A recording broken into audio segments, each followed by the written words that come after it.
ಮಹಾನಗರದ BJP ಎಲ್ಲ ಹಿರಿಯ ಶಾಸಕರು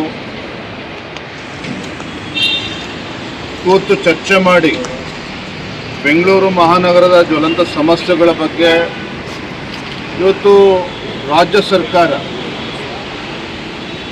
ಮಾನ್ಯ ಮುಖ್ಯಮಂತ್ರಿಗಳು ಮತ್ತು ಉಸ್ತುವಾರಿ ಸಚಿವರು DK ಶಿವಕುಮಾರ್ ಅವರು ಇದ್ದರೂ ಸಹ ಬೆಂಗಳೂರು ಮಹಾನಗರದ ಅಭಿವೃದ್ಧಿಯ ವಿಚಾರದಲ್ಲಿ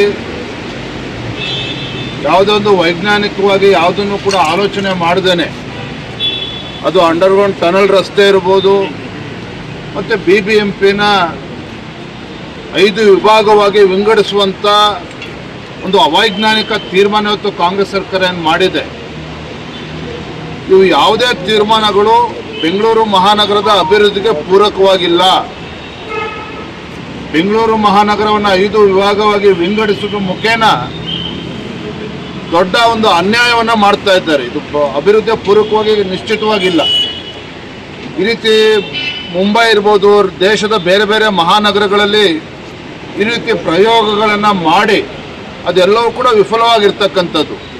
ಹಾಗಾಗಿ ಅದೇ ಪ್ರಯತ್ನವತ್ತು ಬೆಂಗಳೂರಿನಲ್ಲಿ ಮುಂದುವರಿಸ್ಕೊಂಡು ಹೊರಟಿರ್ತಕ್ಕಂಥದ್ದು ಭಾರತೀಯ ಜನತಾ ಪಾರ್ಟಿ. ಅವತ್ತು ಕೂಡ ನಾವು ವಿರೋಧ ಮಾಡಿದ್ದೇವೆ, ಇವತ್ತು ಕೂಡ ವಿರೋಧ ಮಾಡ್ತೇವೆ, ಮುಂದೆನೂ ಕೂಡ ಇದನ್ನು ವಿರೋಧ ಮಾಡ್ತೇವೆ. ಅಂಡರ್ಗ್ರೌಂಡ್ ಟನಲ್ ರಸ್ತೆ ಬಗ್ಗೆ ಮಾನ್ಯ ಅಶೋಕ್ ಅವರು ಹೇಳಿದರು. ಯಾವುದು ಕೂಡ ವೈಜ್ಞಾನಿಕವಾಗಿ ಚರ್ಚೆ ಮಾಡಿ ಇದರ ಸಾಧಕ ಬಾಧಕಗಳನ್ನು ಹೇಗೆ ಯಾವುದು ಕೂಡ ಚರ್ಚೆ ಮಾಡ್ದೇನೆ ಆತುರವಾಗಿ ಇದು ಟೆಂಡರನ್ನು ಕರೀತಕ್ಕಂಥ ನಿಟ್ಟಿನಲ್ಲಿ ಇವತ್ತು ಮುಂದೆ ಹೊರಟಿರ್ತಕ್ಕಂಥದ್ದು ಖಂಡಿತ ಸರಿಯಲ್ಲ. ಇವತ್ತು ಬ್ಲ್ಯಾಕ್ ಲಿಸ್ಟಿಗೆ ಸೇರಿರ್ತಕ್ಕಂಥ ಕಂಪ್ನಿಗಳನ್ನು ಕೂಡ ಸೇರಿಸ್ಕೊಂಡು ಇವತ್ತು ಆತುರವಾಗಿ ಇವತ್ತು ರಾಜ್ಯ ಸರ್ಕಾರ ಹೊರಟಿದೆ, DK ಶಿವಕುಮಾರ್ ಹೊರಟಿದ್ದಾರೆ ಅಂತ ಹೇಳಿದ್ರೆ ಇದರ ಹಿಂದೆ ನಿಜವಾಗ್ಲೂ ಕೂಡ ಅಭಿವೃದ್ಧಿಯ ಬಗ್ಗೆ ಚಿಂತನೆ ಇದೆಯೋ ಅಥವಾ ಬೇರೆ ಆಲೋಚನೆಗಳಿದೆಯೋ ಅಂತೇಳಿ ಜನರು ಕೂಡ ಅದು ಪ್ರಶ್ನೆ ಮಾಡ್ತಾ ಇದ್ದಾರೆ. ಇವತ್ತಾಗಲೇ ಇವತ್ತು ಸಾವಿರ ಮನೆಗಳು ಇವತ್ತು ಗೃಹ ಪ್ರವೇಶ ಮಾಡಬೇಕು ಅಂತೇಳಿ ಕಾದು ಕುಳಿತಿದ್ದಾರೆ. ಇವತ್ತು NOCಗಳು ಸಿಗ್ತಾ ಇಲ್ಲ. ಅಂದರೆ ಇವತ್ತು ಒಂದು ರೀತಿ ವಿಚಿತ್ರವಾಗಿರ್ತಕ್ಕಂಥ ಪರಿಸ್ಥಿತಿ ಸನ್ನಿವೇಶ ಸೃಷ್ಟಿಯಾಗಿದೆ. ಇದ್ರ ಬಗ್ಗೆ ರಾಜ್ಯ ಸರ್ಕಾರಕ್ಕಾಗಲಿ DK ಶಿವಕುಮಾರ್ ಅವ್ರಿಗಾಗಲಿ ಯಾರೂ ಕೂಡ ಇದ್ರ ಬಗ್ಗೆ ಚಿಂತನೆಯನ್ನು ಕೂಡ ಮಾಡ್ತಾ ಇಲ್ಲ. ಹಾಗಾಗಿ ಎಲ್ಲ ವಿಚಾರಗಳನ್ನು ಇಟ್ಕೊಂಡು ಇವತ್ತು ಸಮಗ್ರವಾಗಿ ನಾವು ಚರ್ಚೆ ಮಾಡಿದ್ದೇವೆ. ನಿನ್ನೆ ದಿನ ಮಾನ್ಯ ಮುಖ್ಯಮಂತ್ರಿಗಳು ರಾಜ್ಯದಲ್ಲಿ ಇವತ್ತು ರಸಗೊಬ್ಬರ ಮತ್ತು ಬಿತ್ತನೆ ಬೀಜ ಈ ಸಮಸ್ಯೆಗಳೇನು ಉಂಟಾಗಿದೆ, ಇವತ್ತು ರಸಗೊಬ್ಬರದ ಬಗ್ಗೆ ಇವತ್ತು ಕೇಂದ್ರ ಸರ್ಕಾರಕ್ಕೆ ಗೌರವಾನ್ವಿತ ಸಚಿವರಿಗೆ ಪತ್ರನ ಬರೆದಿದ್ದಾರೆ, ನಡ್ಡಾ ಅವರಿಗೆ ಪತ್ರನ ಬರೆದಿದ್ದಾರೆ. ನಾನು ರಾಜ್ಯದ ಮುಖ್ಯಮಂತ್ರಿಗಳು ಕೇಳೋದಕ್ಕೆ ಇಚ್ಛಪಡ್ತೇನೆ. ಈ ಬಾರಿ ಮುಂಗಾರು 20-25 ದಿನಗಳ ಮುಂಚಿತವಾಗೇ ಪ್ರಾರಂಭ ಆಗಿದೆ. ಹವಾಮಾನ ಇಲಾಖೆ ಮುಂಚೆನೇ ಮುನ್ಸೂಚನೆಗಳನ್ನು ನೀಡಿದ್ರೂ ಸಹ ರಾಜ್ಯ ಸರ್ಕಾರ ಆಗಲಿ ಕೃಷಿ ಸಚಿವರಾಗಲಿ ಯಾವುದೇ ಒಂದು ಪೂರ್ವ ತಯಾರಿ ಇಲ್ಲದೆ ಇರುವ ಕಾರಣ ಇವತ್ತು ರೈತರು ಇವತ್ತು ಬೀದಿಗಿಳಿದು ಹೋರಾಟವನ್ನು ಪ್ರಾರಂಭ ಮಾಡಿದ್ದಾರೆ. ಗುಲ್ಬರ್ಗದಲ್ಲಿರ್ಬೋದು, ಗದಗು, ಕೊಪ್ಪಳ, ದಾವಣಗೆರೆನಲ್ಲೂ ಕೂಡ ಇವತ್ತು ರೈತರು ಬೀದಿಗಿಳಿದು ಹೋರಾಟ ಮಾಡ್ತಾ ಇದ್ದಾರೆ. ನನ್ನ ಮುಖ್ಯಮಂತ್ರಿಗಳು ಹೇಳಿದ್ದಾರೆ, ಇವತ್ತು ಶಾರ್ಟೇಜ್ ಇದೆ, ಕೇಂದ್ರ ಸರ್ಕಾರದಿಂದ ನಮಗೆ ಸಹಕಾರ ನೀಡ್ತಾ ಇಲ್ಲ. ಅಂದರೆ ಕೇಂದ್ರ ಸರ್ಕಾರದ ಮೇಲೆ ಗೂಬೆ ಕೂರಿಸುವಂಥ ಕೆಲಸ ಇವತ್ತು ಮಾನ್ಯ ಮುಖ್ಯಮಂತ್ರಿಗಳು ಮಾಡ್ತಾ ಇದ್ದಾರೆ. ನಮಗೆ ಗೊತ್ತಿರಬೇಕು, ಇವತ್ತು ಜುಲೈ ಅಂತ್ಯಕ್ಕೆ ಕೇಂದ್ರದಿಂದ ಇವತ್ತು 8,73,000 ಮೆಟ್ರಿಕ್ ಟನ್ನಷ್ಟು ಇವತ್ತು ರಸಗೊಬ್ಬರ ರಾಜ್ಯಕ್ಕೆ ಬಂದಿರುವಂಥದ್ದು. ನಮ್ಮ ನಿರೀಕ್ಷೆ ಇದ್ದದ್ದು 6,31,000 ಮೆಟ್ರಿಕ್ ಟನ್. ಅಂದರೆ ನಮ್ಮ ರಾಜ್ಯ ಸರ್ಕಾರದ ಅಪೇಕ್ಷೆಯನ್ನು ಮೀರಿ ಇವತ್ತು 8,73,000 ಮೆಟ್ರಿಕ್ ಟನ್ ಅಷ್ಟು ರಸಗೊಬ್ಬರ ಬಂದಿದೆ. ಆದರೆ ರಾಜ್ಯ ಸರ್ಕಾರ ಪೂರ್ವ ತಯಾರಿ ಯಾಕಿಲ್ಲ ಅಂತ ಹೇಳ್ತಿದ್ದೇನೆ ಅಂತ ಹೇಳಿದ್ರೆ, ಈ ಉದಾಹರಣೆಗೆ ಗುಲ್ಬರ್ಗದಲ್ಲಿ ಅಲ್ಲಿ ತೊಗರಿ ಅತಿ ಹೆಚ್ಚು ಬೆಳೀತಾ ಇದ್ದಾರೆ.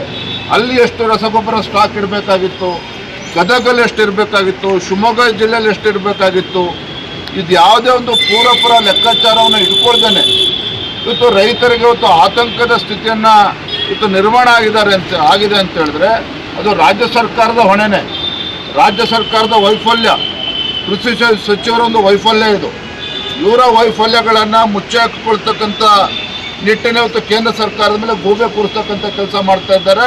ಇದು ಖಂಡನಾರ್ಹ ಇದು. ಹಾಗಾಗಿ ಈ ವಿಚಾರವನ್ನು ಹಿಡ್ಕೊಂಡು ಮುಂದಿನ ದಿನಗಳಲ್ಲಿ ಭಾರತೀಯ ಜನತಾ ಪಾರ್ಟಿ ರಾಜ್ಯಾದ್ಯಂತ ನಮ್ಮ ರೈತ ಮೋರ್ಚಾ ವತಿಯಿಂದ ಹೋರಾಟಗಳನ್ನು ಕೂಡ ನಾವು ಮಾಡೋರಿದ್ದೇವೆ. ಆದರೆ ನಾನಿವತ್ತು ಆಗ್ರಹ ಮಾಡ್ತೇನೆ, ಮಾನ್ಯ ಕೃಷಿ ಸಚಿವರು ಇದ್ರ ಬಗ್ಗೆ ಎಚ್ಚರ ವಹಿಸಿ ಎಲ್ಲಿ ರೈತರಿಗೆ ಇವತ್ತು ತೊಂದರೆ ಆಗ್ತಾ ಇದೆ ನೋಡಿ. ಇನ್ನೊಂದು ಕಡೆ ಇವತ್ತು ದುಪ್ಪಟ್ಟು ದರದಲ್ಲಿ ಇವತ್ತು ಬಿತ್ತನೆ ಬೀಜ ರಸಗೊಬ್ಬರವನ್ನು ಕೂಡ ಮಾರ್ತಾ ಇದ್ದಾರೆ. ಅಂದರೆ ಕಳ್ಳದಂಧೆನೂ ಕೂಡ ಈಗ ನಡೀತಾ ಇದೆ. ಎಲ್ಲಿ ಕಾಂಗ್ರೆಸ್ ಸರ್ಕಾರ ಇರ್ತದೋ ಅಲ್ಲಿ ದಲ್ಲಾಳಿಗಳ ಕಾಟ ಹಿಂದಿನಿಂದನೂ ಕೂಡ ನಾವು ನೋಡ್ಕೊಂಡು ಬಂದಿದ್ದೇವೆ. ಹಾಗಾಗಿ ಎಲ್ಲೋ ಒಂದು ಕಡೆ ರಾಜ್ಯ ಸರ್ಕಾರದ ಒಂದು ಪೂರ್ವಪರ ಯೋಜನೆನ ಮಾಡದೇ ಇರ್ತಕ್ಕಂಥ ಪರಿಣಾಮ ಏನಪ್ಪ ಅಂತ ಹೇಳಿದ್ರೆ ಎಲ್ಲ ಕಡೆ ಹೊತ್ತು ಕಳ್ಳದಂಧೆ ನಡೀತಾ ಇದೆ. ರೈತರು 2 ಪಟ್ಟು 3 ಪಟ್ಟು ಕೊಟ್ಟು ಬಿತ್ತನೆ ಬೀಜವನ್ನು ಕೂಡ ಖರೀದಿ ಮಾಡ್ತಾ ಇದ್ದಾರೆ. ರಸಗೊಬ್ಬರ ಒಂದು ಆರ್ಟಿಫಿಷಿಯಲ್ ಒಂದು ಇದನ್ನು ಕ್ರಿಯೇಟ್ ಮಾಡ್ತಾ ಇದ್ದಾರೆ. ಇವೆಲ್ಲವೂ ಕೂಡ ಎಲ್ಲೊಂದು ಕಡೆ ರಾಜ್ಯ ಸರ್ಕಾರ ಇವತ್ತು ರೈತರಿಗೆ ಇವತ್ತು ಅನ್ಯಾಯ ಮಾಡ್ತಾ ಇದೆ. ಇವೆಲ್ಲ ವಿಚಾರಗಳನ್ನು ಹಿಡ್ಕೊಂಡು ನಾವು ಕೂಡ ಹೋರಾಟವನ್ನು ಕೂಡ ಮಾಡ್ತೇವೆ. ಈಗಲೂ ಕೂಡ ಕಾಲ ಮಿಂಚಿಲ್ಲ. ಕೃಷಿ ಸಚಿವರು ಮೊನ್ನೆ ಹೇಳಿದ್ದಾರೆ ಯಾವುದೇ ಕೊರತೆ ಇಲ್ಲ, ಇವತ್ತು ರಸಗೊಬ್ಬರ ಸ್ಟಾಕ್ ಇದೆ ಅನ್ನೋ ಮಾತನ್ನು ಕೂಡ ಹೇಳಿದ್ದಾರೆ. ಇಷ್ಟು ಅಂದರೂ ಸಹ ರೈತರು ಬೀದಿಗಿಳಿದು ಹೋರಾಟ ಮಾಡ್ತಾ ಇದ್ದಾರೆ ಅಂತ ಹೇಳಿದ್ರೆ ಎಲ್ಲೊಂದು ಕಡೆ ರಾಜ್ಯ ಸರ್ಕಾರ ವೈಫಲ್ಯ ಇವತ್ತು ಕಾಣ್ತಾ ಇದೆ. ಈ ನಿಟ್ಟಿನಲ್ಲಿ ರಾಜ್ಯ ಸರ್ಕಾರಕ್ಕೆ ನಾವು ಇವತ್ತು ಎಚ್ಚರಿಕೆಯನ್ನು ಕೊಡೋದಕ್ಕೂ ಕೂಡ ಇಚ್ಛಪಡ್ತೇವೆ. ರೈತರಿಗೆ ತೊಂದರೆ ಆಗದ ರೀತಿಯಲ್ಲಿ ಇವತ್ತು ಈ ನಿಟ್ಟಿನಲ್ಲಿ ರಾಜ್ಯ ಸರ್ಕಾರ ಕ್ರಮನ ಕೈಗೊಳ್ಳಬೇಕು ಅಂತೇಳಿ ನಾವು ಆಗ್ರಹವನ್ನು ಮಾಡ್ತಾ ಇದ್ದೇವೆ. ಕೇಂದ್ರ ಸಿದ್ದರಾಮಯ್ಯ ಹೇಳಿದ್ದಾರೆ ನಾಲ್ವಡಿ ಕೃಷ್ಣರಾಜ ಒಡೆಯರ್ಗಿಂತ ಸಿದ್ದರಾಮಯ್ಯ ಅವ್ರ ಕೊಡುಗೆ ದೊಡ್ಡದು ಮೈಸೂರಲ್ಲಿ ಯಾವುದರಲ್ಲಿ ಟಿಕೆಟ್ ಹೊಡೆಯೋದಲ್ಲ ಹೇಳಿದ ಡಾಕ್ಟರ್ ಅಶ್ವಥ್ ನಾರಾಯಣವರೇ ಹೇಳಿದ್ದಾರೆ. ಸುಮ್ಮನೆ ಅಂತ ಪುಣ್ಯಾತ್ಮರಿಗೆ ತುಲನೆ ಮಾಡಿಕೊಂಡು ಅವ್ರಿಗೂ ಅಪಮಾನ ಮಾಡ್ತಕ್ಕಂಥ ಕೆಲಸ ಅವ್ರು ಮಾಡಬಾರ್ದು.